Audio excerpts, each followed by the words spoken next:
Okay, ladies and gentlemen, it is time to rank F1 2026 F1 liveries in, of course, tier list. I mean, why not?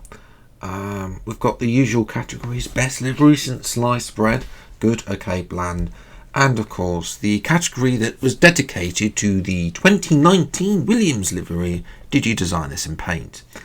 As well, trust me, I think that I'll be using that category a lot.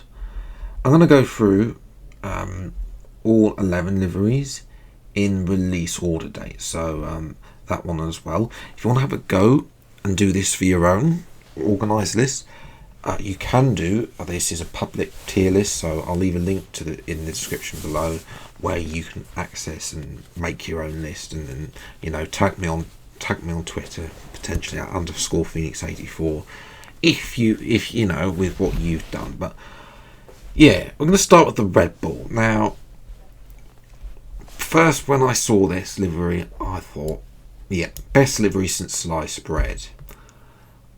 I've seen it out on track, and there are some pictures that don't quite have the right lighting, like the blue doesn't pop as much, but I think that was just either mainly due to the fact that obviously this was in Barcelona, where you needed to be at least 5 miles with the biggest camera possible, on which point it was only on a 44 pixel camera.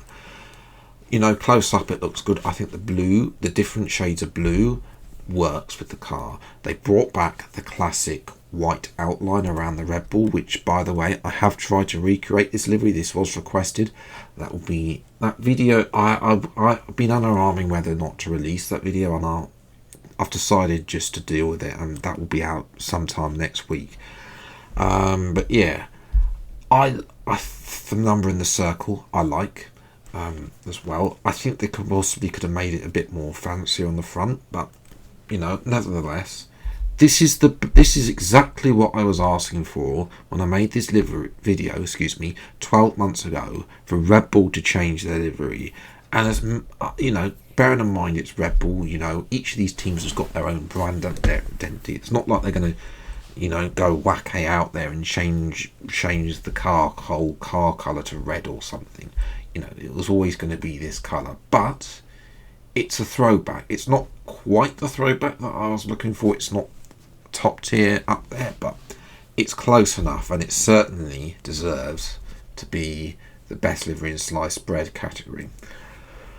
Then the Racing Bulls livery came out, and you might remember I put Racing Bulls 12 months ago in this top category.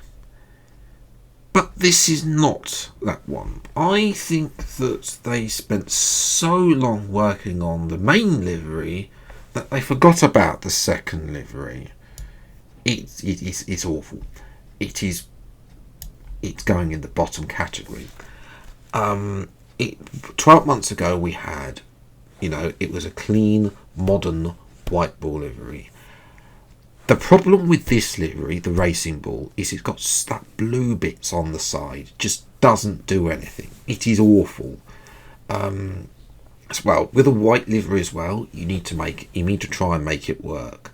As well, it has to be interesting, and this is just boring. It's like, well, how can we can't copy last year's livery. Let's make it worse. Yeah, so that's what they've done. They've made it worse. It just doesn't look good. It's not look good, and I hope that Racing Bulls, you are at the back because of this livery, and purely based on the livery and nothing else as well. Next up are Haas. Now, when I first saw this, I thought it's a bit bland, but then I saw it out on track, and I changed my mind. Trust me, this is the best. This is best livery. Again, Haas have been cooking the past couple of years with their liveries, and it's no different this year. The white, I thought a little bit when I initially saw the shots in the studio, it did look bland from the front, but with the side is fantastic. I don't think you can do better. The white and the black stripe along the side, perfect as well. Yes, the GR logo doesn't overpower the car. I personally think this is probably one of the best liveries of this decade. It's definitely up there with my favourite liveries of all time as well. So, but you might have a different view. Let me know what you think in the comments below. The only thing I've got concern about, that there's no number on the side, which, aren't you supposed to have a number on the side or not? I know there's one on the front, but I haven't got a number on the side, so I don't know about that. Next up is Audi. Now, yeah, I want to like this livery. I really do, because it's sort of a throwback to an 80s McLaren, and much as I want to like it, it is a bit boring. And the 80s McLaren is obviously an iconic livery, you know, for its time. You know, this of course is an era where they didn't have fancy swirls or anything like that on the sides, or anything, you know, anything like the Haas, you know, for example, with the red and black lines on the side, you know. So, but I kind of want like this livery, and it's okay for a starter livery. It's not the best livery. It's far from it. The problem I got with this is, and this team had done this before, is that they release a concept livery which is okay, and then they decide that concept livery is really good. You know what? We must have this for our actual livery, and it's just not the case. So for that reason, you can go in blind Audi.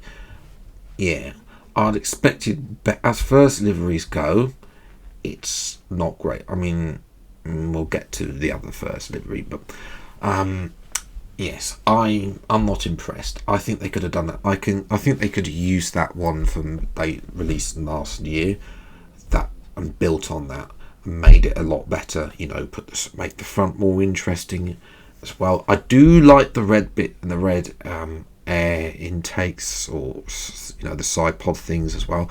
I like that as well. It's just that this would be an okay if they release this properly today. It'd probably be on the edge of okay, but the fact that you haven't done anything since November and now, other than apply sponsors, just means that it goes in this bottom. It goes. You get minus marks from me, Audi. Right.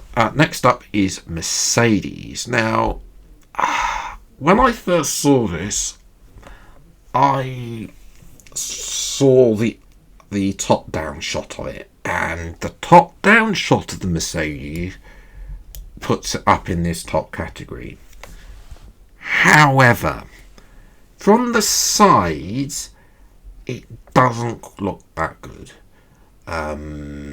Yeah, I think that the Audi stripes, or whatever those lines are meant to be,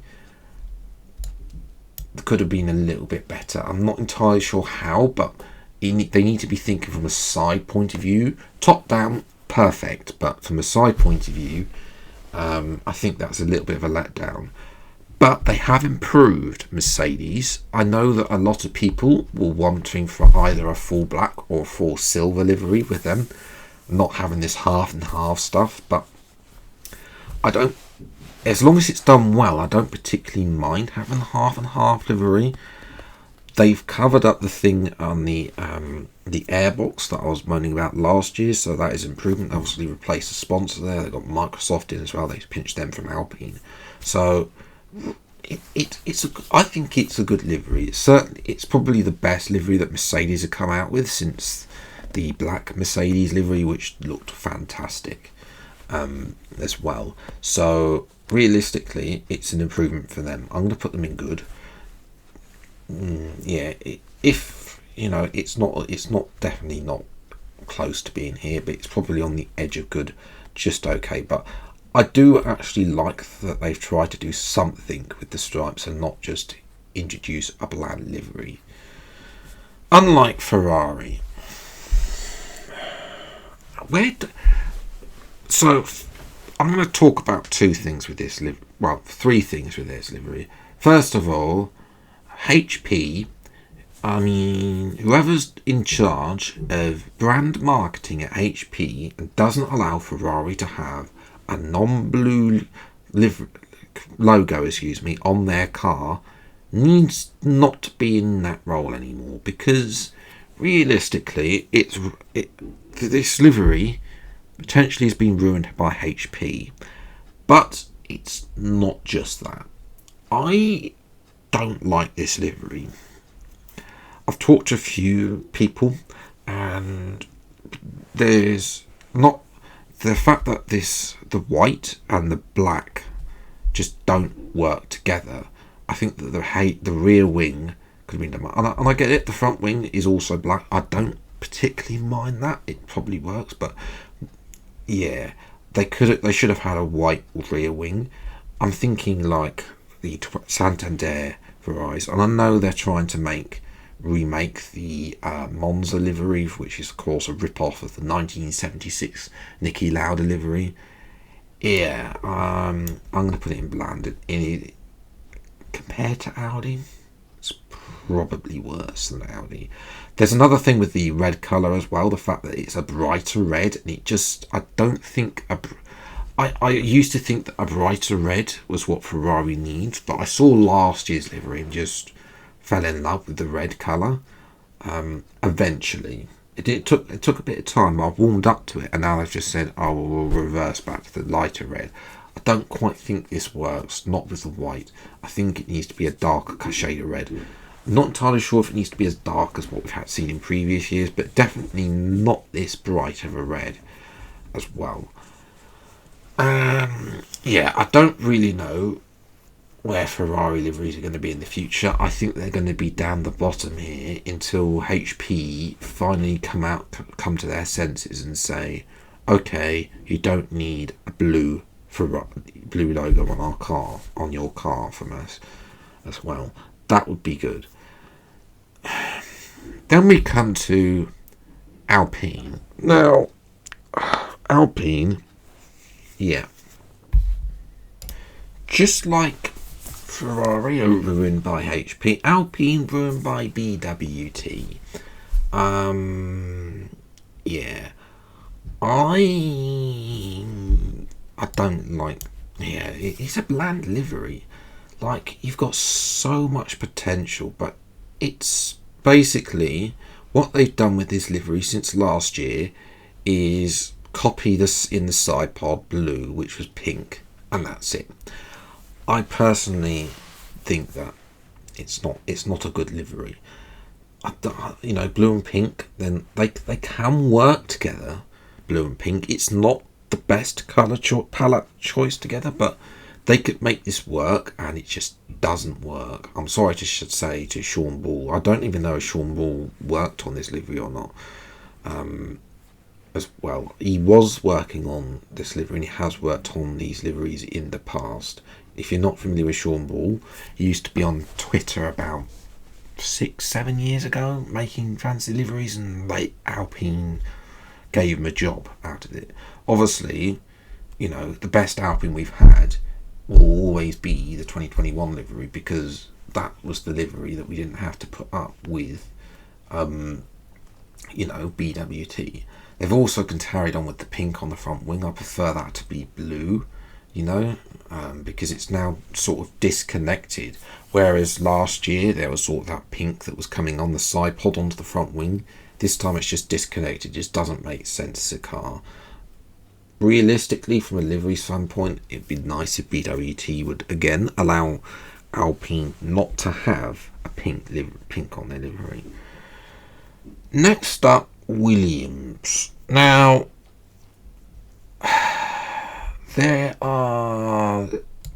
this livery would be up here, but if it was for two things really. Yeah. First of all, the rear wing. I'd prefer that to be in a colour, really. And second of all, Barclays. It's gone down a level. I know that some people don't like this livery.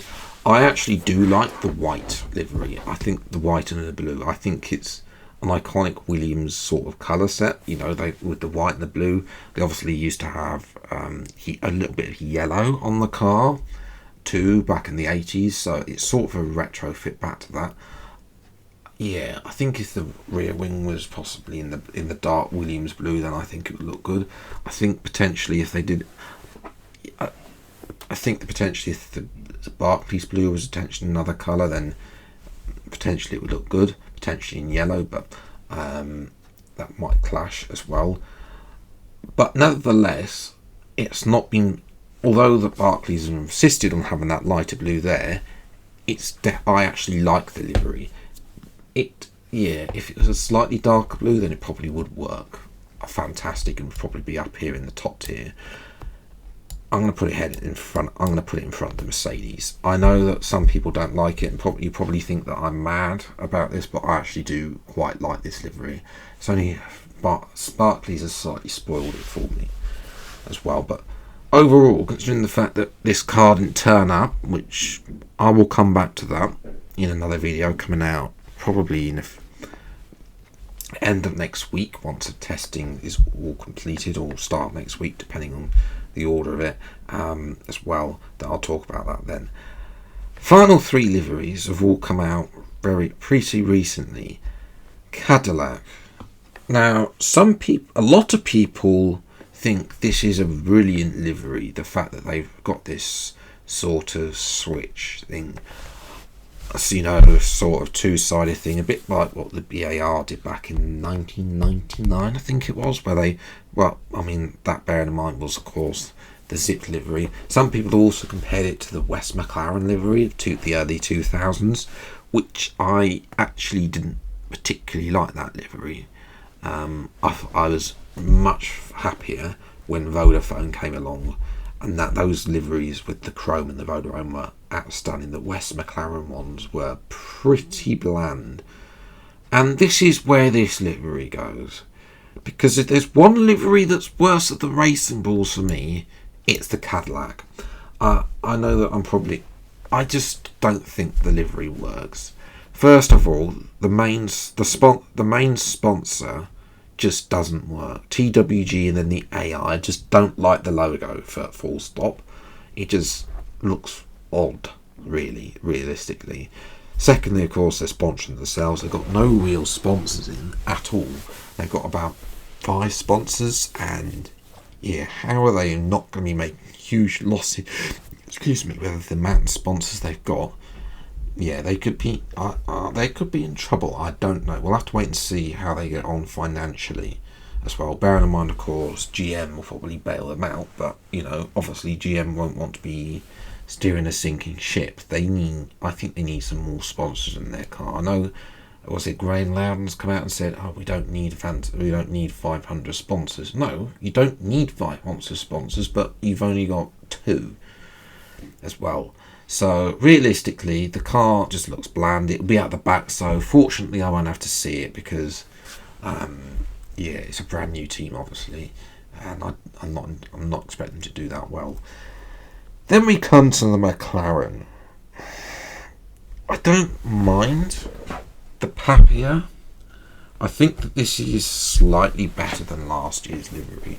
Like last year, the Halloween or whatever it is with the teal green was in an odd position. This year it's in a slightly better position, but the way it just looks, and I think somebody summed this up correctly on Twitter, it looks like a Formula 3 livery, and they're right. It's the junior car livery that you spend 5 minutes on because obviously you're focused on creating a banger livery for F1, and McLaren just haven't hit it. This is poor from McLaren, in my opinion. There's so much things they could have chosen, you know, considering the fact they had the Triple Crown livery. They could have chosen a chrome livery, but instead they continue to choose this black and orange Papia orange livery. And I don't mind I like the Papia orange livery. It's not the traditional McLaren colours. Obviously they were red for many years, especially when I was growing up, but and following F1, but nevertheless, obviously I understand the history there with the first McLaren colours. But this design is just awful. It's taken little bits of last year's. Yes, the Alwyn livery is in a better place, but it's still bland. And yeah, you can go in between Ferrari and Alpine, down in the bland category. And that leaves us with the final livery, an Aston Martin. Now, there are things that I like about this livery and things that I hate about this livery. So there's a lot of there is some patterning on the car. It won't show up in the picture that you've got on your screen, but yeah, there's also, you can obviously see some of the patterning that's on the lime green. Well, I mean, with the pattern that's not showing up, it's the dark green one. I still think that if this was in British racing green rather than this dreadful looking green, then it would look a lot better, per my personal opinion. So I think they could have done a little bit more with the patterning and made it work more. The other thing that I detest is what they've done with the Aramco logo. It's on a blue background. Like, what on earth is that? Yeah, it's okay. I like the design. There's room for improvement here for sure, but it's, you know, that since 2021 there hasn't been a bad Aston Martin livery, and I think that I've put them up here in these top two categories. But the thing is that the green just looks, I just don't like the green colour. I think it could be, if it's just not green enough for me. And personally, you know, you have an iconic brand, British racing green, please, Aston Martin. And also, if Amazon ever want to get into F1, 007, just put that on the car. It would, you know, do thousands of things for PR. You know, 007 were last on the car. When was it? 2019 British Grand Prix. When Aston Martin were partnered with Red Bull all the way back then. Obviously, they were partnered with Honda, so we'll have to wait and see. But yes, those have been where I think the 11 liveries are. Let me know what you agree / disagree in the comments below. I'm sure there'll be some that you probably disagree with as well. Probably the Williams. I know that's up there, but I kind of like it as well. Yeah, I'm hoping we're going to see some special liveries as well that are going to look a lot better. McLaren, I'm hoping we're going to see the chrome. I'm hoping we're going to see a triple crown livery at some point from them, because that was a good livery as well. Potentially see something from Racing Bulls. I actually liked the pink ball livery last year. Cadillac, God knows what they're going to turn up with. Alpine, they might make the whole car pink next, which, to be honest, if they did and added some blue stripes on it, it would probably look better than what they've actually done as well. But yes, that is going to where I'm going to leave it. If you have enjoyed this video, then leave a like, subscribe to the channel, and you see plenty more F1 content as when they come out.